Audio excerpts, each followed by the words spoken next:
সাধারণ সম্পাদক বাংলাদেশ ছাত্রলীগ কেন্দ্রীয় কমিটি।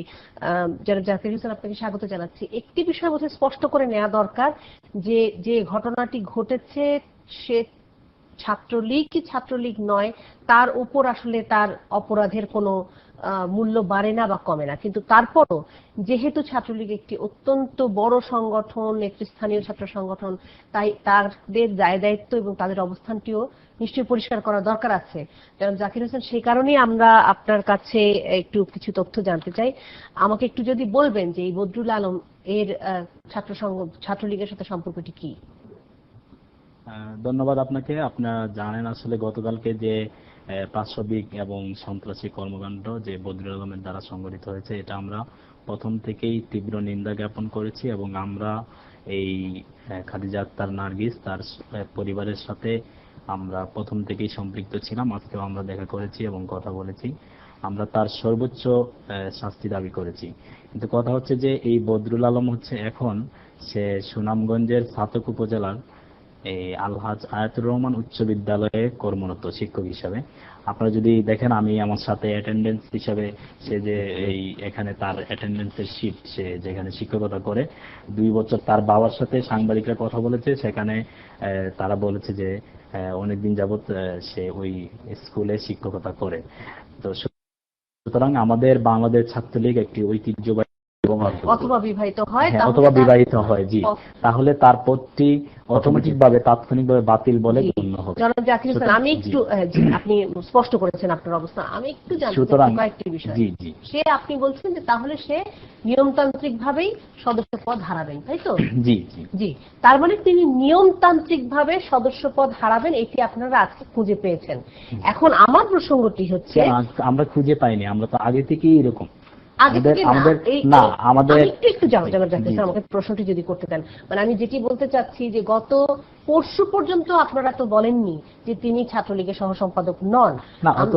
আমি একটু শেষ করি, কারণ তিনি বিবাহিত নন এবং তার ছাত্রত্বও কিন্তু পরশু পর্যন্ত বাতিল হয়নি, তিনি ছাত্র ছিলেন। এরকম অনেকেই আছেন যারা ছাত্র অবস্থায় বিভিন্ন রকমের চাকরি করেন, বিভিন্ন রকমের টিউশনি করে, শিক্ষকতা করে অর্থ উপার্জন করেন। সেই ক্ষেত্রে আসলে তার ছাত্রত্ব যদি না থাকে তাহলে তিনি ছাত্র সংগঠনের সহ সম্পাদক হবেন না। এবং আপনারা কোনো ঘোষণা এ পর্যন্ত দেননি যে তিনি ছাত্রলীগের সহ সম্পাদক নন। আমি তো বলেছি যে সে যখন তার কর্মক্ষেত্রে যোগদান করবে তখন অটোমেটিক ভাবেই তার সদস্য বাতিল বলে গণ্য হবে। এবং আমি বলছি যে আমাদের শাহজালাল বিজ্ঞান ও প্রযুক্তি বিশ্ববিদ্যালয়ে একটা প্রেস রিলিজ আজকে গণমাধ্যমে এসেছে, আপনারা যদি দেখেন সেখানে। আমি আবার একটু বলি, তার মানে সেটি আপনি বলছেন গত 2 বছর ধরে তিনি শিক্ষকতা করছেন, তাই তো? জি। আমি আপনাকে দেখাতে চাই যে সেটা তার বাবা দাবি করেছেন, সেটা তার বাবা দাবি করেছেন 2 বছর ধরে, তার মানে 2 বছর আগেই তার সহ সম্পাদক পদ না থাকার কথা, তাই তো? কিন্তু আমি আপনাকে দেখাতে চাই 2015 সালে যে 2015 সালে যে কমিটি ঘোষিত হয়েছে ছাত্রলীগের, সেখানে আপনার স্বাক্ষরিত কমিটির তালিকায় বদরুল আলমের নাম আছে। আমরা কিছুক্ষণের মধ্যেই বড় পর্দায় দেখতে পাবো সেই তালিকা। এবং গত ঈদুল আজহায় 2 বছর আগে যদি তিনি শিক্ষকতা শুরু করেন তাহলে 2 বছর আগেই তার সহ সম্পাদক পদ বাতিল হয়ে যাওয়ার কথা। 2015 সাল মানে গত বছর ছাত্রলীগের কমিটিতে সহ সম্পাদক হিসেবে বদরুল আলমের নাম আছে এবং সেখানে আপনার স্বাক্ষর আছে। এবং ঈদুল আজহায় যে পোস্টার তিনি ছাপিয়েছেন সেই পোস্টারে দেখা যাচ্ছে বদরুল আলম সহ সম্পাদক হিসেবে সকলকে শুভেচ্ছা জানাচ্ছে। ঈদুল আজহা এই গত মাসের ঘটনা। জি জানাব জাকির হোসেন। এখন কথা হচ্ছে যে এই বদরুল আলম, আমরা শাহজালাল বিজ্ঞান ও প্রযুক্তি বিশ্ববিদ্যালয়ের প্রেস রিলিজে স্পষ্টভাবে উল্লেখ করা আছে যে গত 6 মাস যাবৎ এই বিশ্ববিদ্যালয়ের সভাপতি, সাধারণ সম্পাদক সহ তাদের সাথে কোনো সম্পৃক্ততা নেই। যদি আসলে আমি আপনাদের একটি কথা বলবো আপনাদের মাধ্যমে, সেটা হচ্ছে যে মানুষের সেটা হচ্ছে যে এই শাহজালাল বিজ্ঞান প্রযুক্তি বিশ্ববিদ্যালয়ের সভাপতি এবং সাধারণ সম্পাদক তারা স্পষ্টভাবে তাদের প্রেস রিলিজে উল্লেখ করেছে যে গত 6 মাস যাবৎ এই বদরুল আলমের সাথে বিশ্ববিদ্যালয় ছাত্রলীগের কোনো সম্পৃক্ততা নেই, কোনো যোগাযোগ নেই। সুতরাং এই বদরুল আলম তার কর্মক্ষেত্রে যোগদান করার সাথে সাথে বাংলাদেশ ছাত্রলীগের সেই সদস্য পুষ্টি হারিয়েছে। এবং এটা তো গতকালকের যে ঘটনা, এমন কোনো ঘটনা নয় যে এই বদরুল আলম তার সাথে বাংলাদেশ ছাত্রলীগের আরো 10-12 জন নেতাকর্মী ছিল, তাদেরকে সাথে নিয়ে সে পাশবিক সেই কাজটি করেছে, তাও কিন্তু না। আমি কিন্তু আপনার এই কথাটির সঙ্গে সম্পূর্ণ একমত। ছাত্রলীগ একটি বিশাল ছাত্র সংগঠন, সেখানে কারো ব্যক্তিগত অপরাধের দায় ছাত্রলীগ সংগঠন হিসেবে আমি সেটাই নিশ্চয়ই বলছিলাম তাদের উপর বর্তায়। যে মানুষের- কিন্তু জনাব জাকির হোসেন, আপনি যেটি বলার চেষ্টা করছেন যে ছাত্রলীগের সে কেউ নয়, সেটি তথ্যটি সম্পূর্ণ সঠিক কিনা সেই ব্যাপারটি আমাদের যাচাই করে দেখবার একটু আগ্রহ হচ্ছে। আমি সত্যি দেখতে চাই যে ছাত্রলীগের কমিটিতে আপনি বারবারই বলছেন যে 2 বছর ধরে সে শিক্ষকতা করছে। ছাত্রলীগের 2015 সালের কমিটিতে আমি একটু দেখতে চাই বড় পর্দায়, আমার সহকর্মীরা যারা আছেন তারা যদি আমাকে একটু সাহায্য করেন। 2015 ছাত্রলীগের তালিকাতে, কমিটির তালিকাতে তার নাম তাহলে কি করে থাকলো? সেটা হয়তোবা তখন সে তথ্য গোপন করেছে, তথ্য গোপন করার মাধ্যমে সে সেখানে ছিল। তখন আমি তো বলছি, আমি আপনাকে ক্লিয়ারলি বলি, ছাত্রলীগের মতো একটা সংগঠনে হাজার হাজার নেতাকর্মী, অপরাধ কেউ করতেই পারে, তাই না? এবং অপরাধটা যে ছাত্রলীগের মানে ছাত্রলীগের অপরাধের জন্য দেয়, এটা কিন্তু মিথিলাও বলছেন, আমরা কেউ বলছি। তার এই পরিচয়টা তো অনেক ক্ষেত্রে বিভিন্ন সময় বিভিন্ন প্রভাবিত করে, বা তার নিজের মধ্যে হয়তো একটা কি বলবো মানে এরকম একটা অপকর্ম করার পেছনে একটা মানসিক শক্তি হিসেবে কাজ করে। তো আপনি যেটা আইনের কথা বললেন, আই অ্যাগ্রি যে আপনাদের গঠনতন্ত্র অনুযায়ী সেটা, তো সেটা যেটা বলি ঈদুল আজহার সময় পরিচয় দিয়েছে, আমি বলি তখন হয়তো আপনাদের নজরে আসি। আজকে এমন একটা নৃশংস ঘটনা ঘটার পরে আপনারা এই আইন কানুনগুলি দেখাচ্ছেন। আমি ধন্যবাদ জানাই যে আপনারা হাসপাতালেও গিয়েছেন, আমি দেখেছি স্কয়ার হাসপাতালে গিয়েছেন, আপনাদের যে সম্পৃক্ততাটা এটা প্রশংসার যোগ্য। যারা অপরাধ করছে তাদের যদি আমরা কোনোভাবে আড়াল করতে চাই বা কি, তাহলে কিন্তু আমাদের মানে এটা খুব মূল উদ্দেশ্যটা ব্যাহত হবে। ছাত্রলীগের কর্মী যে হাজার হাজার নেতাকর্মী সবাই ভালো, এটা তো দাবি করার কোনো অবকাশ নেই, এবং একটা ব্যক্তি অপকর্ম করতেই পারে, এবং যখন করবে তখন এটা স্ট্রেট ফরওয়ার্ড বলা উচিত যে সে আমাদের ছিল বা আমরা এই তো আছে এখানে করছি যে 2015 সালে ছাত্রলীগের কমিটি যেখানে জাকির হোসেনের সই করা সেই তালিকা, যেখানে বদরুল আলমের নাম সহ সম্পাদক হিসেবে দেখতে পাচ্ছি। আমি একটু ঈদুল আজহার পোস্টারটি দেখতে চাই।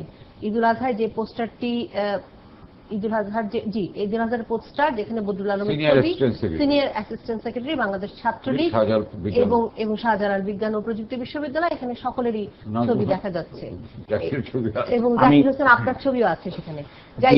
আমি একটু বলবো, সেটা হচ্ছে যে আপনারা গতকালকে ঘটনার পরে যারা এই খাদিজা আক্তার নার্গিসকে যারা উদ্ধার করেছেন, আপনারা দেখেছেন যে গণমাধ্যমের মাধ্যমে সেটা এসেছে, ইমরান নামের যে ছেলেটি আমাদের এমসি কলেজের ছাত্রলীগের কর্মী, যারা উদ্ধার করেছে সবাই আমাদের ছাত্রলীগের নেতা কর্মী ছিল।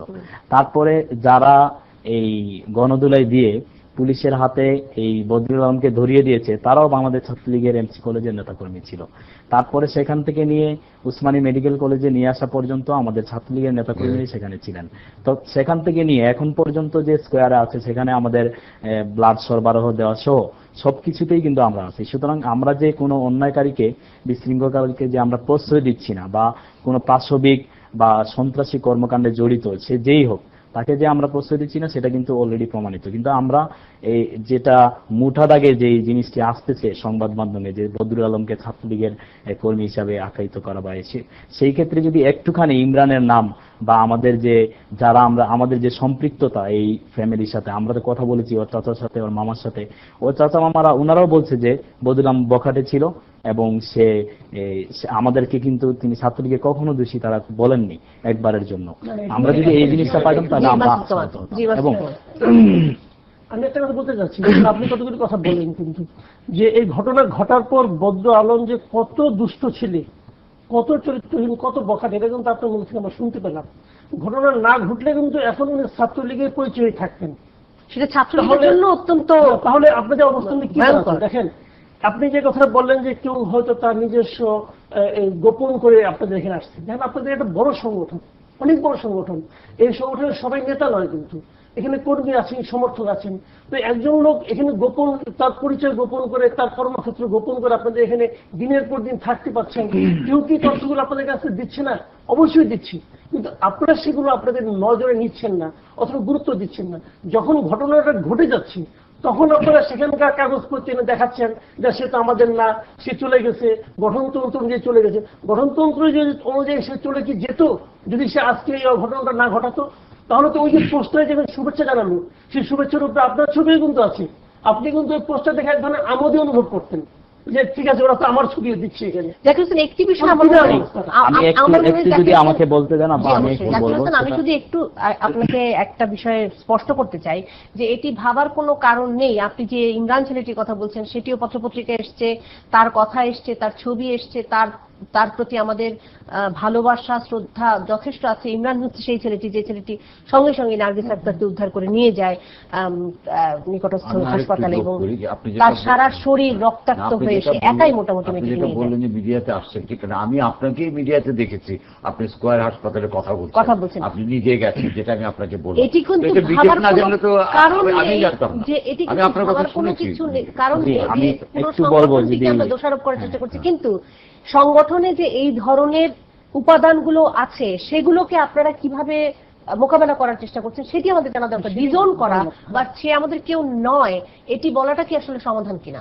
আমি ওভাবে বলিনি, আমরা বলেছি যে স্পষ্টভাবে যে যদি এখন যারা কর্মক্ষেত্রে আছেন, আমাদের বাংলাদেশ ছাত্রলীগের অনেক নেতাকর্মী আছেন যারা এই জার্নালিস্ট হিসাবে বিভিন্ন জায়গায় জব করছেন, বিভিন্ন ক্ষেত্রে জব করছেন, টিচার হিসাবে, শিক্ষকতা হিসাবে, তার এই কর্মক্ষেত্রে এই কর্মজীবনে যদি সে কোনো তার পার্সোনাল অ্যাক্টিভিটিতে যদি সে জড়িয়ে যায়, এরকম কোনো পাশবিক কর্মকাণ্ড করে, সেটার দায়ভার কি আপনারা কি বলেন আপনাদের মধ্যে যে বাংলাদেশ ছাত্রলীগ নিতে পারে? আমরা কিন্তু একবারও বলিনি না, কিন্তু আমরা কিছুদিন আগে আমরা দেখেছি, কিছুদিন আগে আমরাও দেখেছি যে এই আমাদের দেশে জঙ্গিবাদ মৌলবাদ যেভাবে চলছিল, আমরা দেখেছি যে এই জঙ্গিবাদ মৌলবাদের সাথে যারা যে ছেলেগুলা তরুণ প্রজন্মের যারা জড়িত ছিল, অনেক পিতামাতাই কিন্তু তাদের এই ছেলেদেরকে নিজের সন্তান হিসেবে পরিচয় দিতেও কিন্তু অস্বীকৃতি জানিয়েছেন। আমরা দেখেছি দিনাজপুরের এক মা বলেছেন যে আমরা এই ছেলেকে, তার সন্তানকে তার নিজের সন্তান হিসেবে পরিচয় দিতে অস্বীকৃতি জানিয়েছেন। এখন পর্যন্ত তাদের ডেড বডি কিন্তু এখনো নিচ্ছেন না।